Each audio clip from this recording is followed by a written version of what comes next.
Sud Radio, ça va mieux en le disant. Jean Dorido. Bonjour Jean. Bonjour Jean-Marie, bonjour à tous. Docteur en psychologie, fondateur d'hypnoseparis.com. Chaque semaine, vous épluchez toute l'actualité avec votre regard de psychologue. Revenons sur le crash de cet avion d'Air India qui s'est écrasé juste après son décollage. Ça s'est passé jeudi. Bilan qui fait état d'au moins 265 morts. C'est rarissime ce type d'accident. Pourtant, ça marque toujours les esprits. Tout le monde en parle, tout le monde regarde les images en boucle. Pourquoi les crashs aériens, Jean, frappe autant les esprits?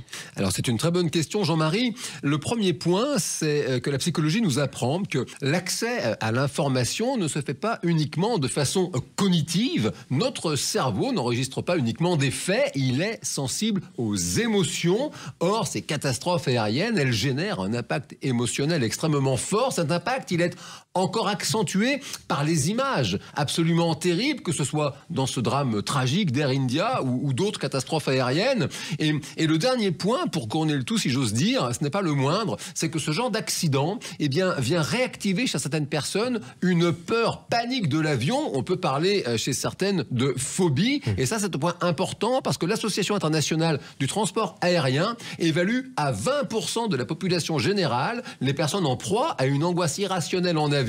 C'est considérable, ça place la phobie de l'avion dans le groupe de tête des phobies les plus répandues. Alors justement, Jean, on comprend l'importance de toutes ces émotions, du choc, mais expliquez-moi pourquoi, par exemple, l'avion génère davantage de peur que la voiture, alors même que j'ai beaucoup plus de chances de mourir d'un accident de voiture que d'un accident d'avion. Alors oui, vous avez complètement raison Jean-Marie, c'est un fait. Il y a 3 explications sur ce sujet. D'abord, lorsqu'une personne conduit son automobile, elle développe un sentiment de contrôle. Alors c'est peut-être une illusion, mais elle se dit que c'est elle qui est aux commandes et ça la rassure. Le deuxième point, c'est qu'il y a bien souvent, même dans les accidents de voiture les plus tragiques, un faisceau d'explications très rationnelle, compréhensible, qui arrive immédiatement. La personne au volant était ivre-morte, ou alors elle était sous l'emprise de stupéfiants, fatiguée, elle roulait trop vite, elle consultait son smartphone. Et ces explications très claires, immédiates, elles viennent encore accentuer ce sentiment de contrôle qui est un remède supplémentaire à l'anxiété. Et puis, troisième point,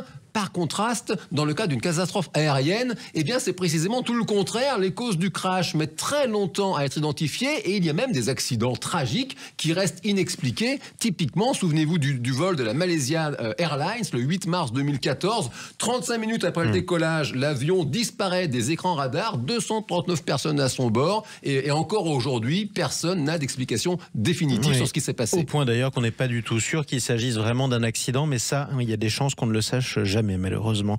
Alors Jean, pour conclure, c'est quoi le dernier biais dans notre regard sur les crashs aériens? Alors le dernier biais, c'est ce qu'on appelle le biais de disponibilité. Comme les catastrophes, elles sont spectaculaires, elles marquent profondément les esprits et ces informations se retrouvent par conséquent très disponibles dans votre cerveau. À l'arrivée, lorsque vous cherchez à vous remémorer de gros crashs aériens, eh bien, ils vous reviennent très facilement à l'esprit. C'est dingue. Le Concorde juillet 2000, le crash de la Germanwings en 2015 ou encore tout récemment l'hiver dernier le Boeing 737 en Corée du Sud. Et ça crée l'illusion qu'en fait, il y a plein de crashs aériens, alors qu'en fait, non, c'est juste votre cerveau qui le retient mieux que les accidents de voiture, dont vous n'êtes même pas au courant, en fait, précisément parce qu'il y en a trop. Et ça, votre cerveau rationnel et intelligent, il le comprend, mais votre cerveau limbique, le cerveau émotionnel, lui, il ne le comprend pas. C'est un grand fait de la psychologie. Lorsqu'il y a un conflit cognitif entre l'imaginaire et le réel, c'est l'imaginaire qui l'emporte systématiquement. Nous sommes piégés par notre propre cerveau. Merci Jean Dorido. Le bonheur est une science exacte. C'est publié chez Larousse. À bientôt. À bientôt Jean-Marc.